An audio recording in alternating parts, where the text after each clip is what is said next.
నీళ్ళే వస్తలేవు.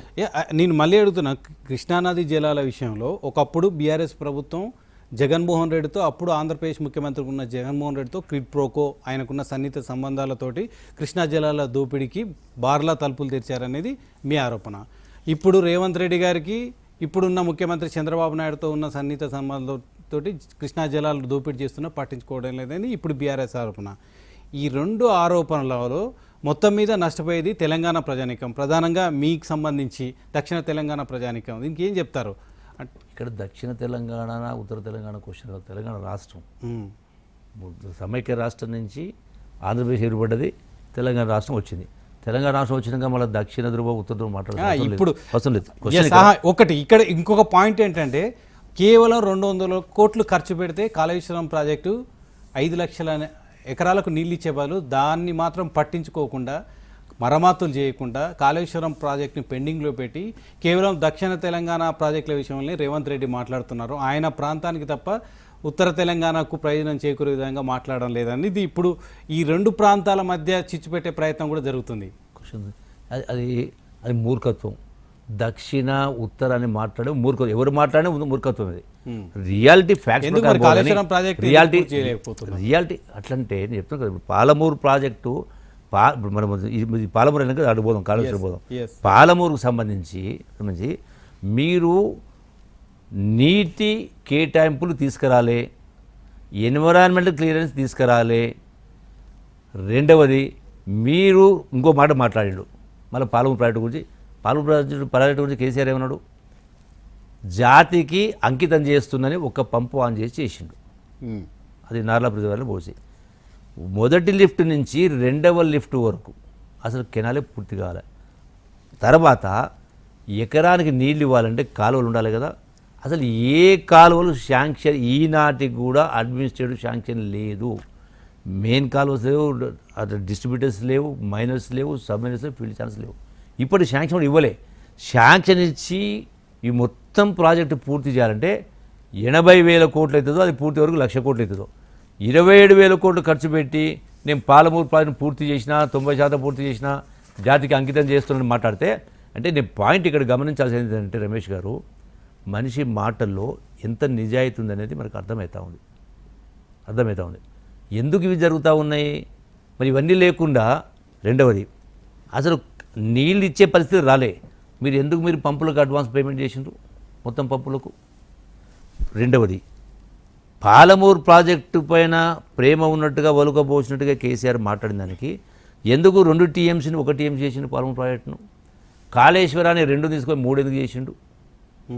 కనపడతా ఉంది కదా, అబద్ధం కాదు కదా. మీరు మరి ఇన్ని అక్కడనేమో రిజర్వాయర్ల విషయానికి వస్తే అది మల్లన్న సాగరు, రంగనాయక సాగర్ రకరకాలు కట్టినారు. ఇక్కడనేమో గట్టుకైనా, జూరాలకైనా, భీమాకైనా రిజర్వాయర్ కట్టలే. అంటే స్పష్టంగా మీరు పంపుల పేరు మీద ఇంకొక పాయింట్ ఇక్కడ ఉంది, మీరు చెప్పాలా? మీరు అనే పాయింట్ అంటే మీరు ఇంతకుముందే ఉత్తర తెలంగాణ, దక్షిణ తెలంగాణ ఆ ప్రాంతాల విభేదాలు వద్దని చెప్తున్నారు. ఒకవేళ కేసీఆర్ మల్లన్న సాగర్ కట్టినా, రంగనాయ సాగర్ కట్టినా, కొండపోచమ్మ కట్టినా, ఇంకొక రిజర్వాయర్ కట్టినా అది తెలంగాణ ప్రాంత ప్రయోజనాల కోసం ఉద్దేశించిందే తప్ప ఆ ప్రాజెక్టులతోటి కేసీఆర్ కొరిగేది ఏం లేదు. ఇక్కడ కట్టకపోతే కేసీఆర్ కొరిగేది ఏం లేదు. ఎందుకు కట్టలేదంటారు? అంటే ఉత్తర తెలంగాణలో రిజర్వాయర్లు నిర్మించి ఇక్కడ రిజర్వాయర్లు నిర్మించకపోవడం పట్ల నీటి లభ్యత లేకపోవడమా, సాంకేతిక కారణాలా, లేదా ఆ ప్రాంతం పైన నిర్లక్ష్యమా, ఆ ప్రాజెక్టులు పూర్తి చేయొద్దనే తలంపుతో కేసీఆర్ ఈ ప్రయత్నాలు చేసిన అనుకోవచ్చు? ఇక్కడ పాలమూరు ప్రాజెక్టుకు సంబంధించి వాటర్ అలొకేషన్ లేదు, ఎన్విరాన్మెంటల్ క్లియరెన్స్ లేదు. తర్వాత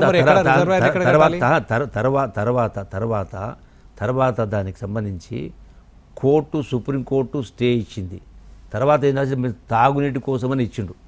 సో కాబట్టి దీనిపైన లోన్ తెచ్చుకున్నారు, దాన్ని వాడేసి 20 కోట్లు ఖర్చు పెట్టిన పంపులు మోటార్ల పైన తినేకాడికి తిన్నారు, వ్యవహారం జరిగింది. స్పష్టంగా లెక్క ఉంది. ఇంకో మాట చెప్తాను రమేష్ గారు, గమనించాల్సింది విషయం ఏంటంటే బేసిక్గా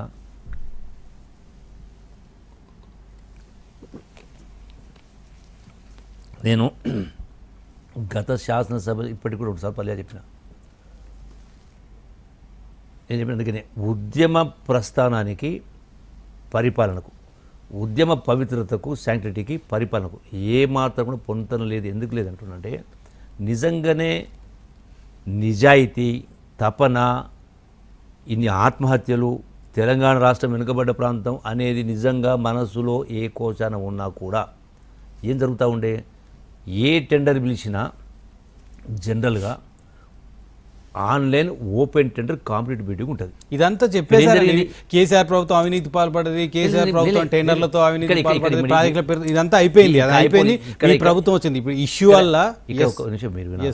ఎందుకంటే 300 టెండర్ పిలిస్తే 1,80,000 టెండర్ పిలిస్తే అన్నీ కూడా ఆన్లైన్ టెండర్ అంటూ 0.1 లెస్ 0.5 లెస్ 0.01 లెస్ వీళ్ళందరూ కలబడ్డాయా అంటే వీళ్ళు ఇది నీకు ఇది నీకు ఇది నీకు అని చెప్పని వీళ్ళని 50% అయ్యే పనిని 150% అంటే ఈ యొక్క even open bidding competitive bidding అంటే సుమారుగా 40-50 వేల కోట్ల రూపాయలు తెలంగాణ ధనం మిగిలేది. స్పష్టంగా సాక్ష్యాలు ఉన్నాయి, కనపడతా ఉంది.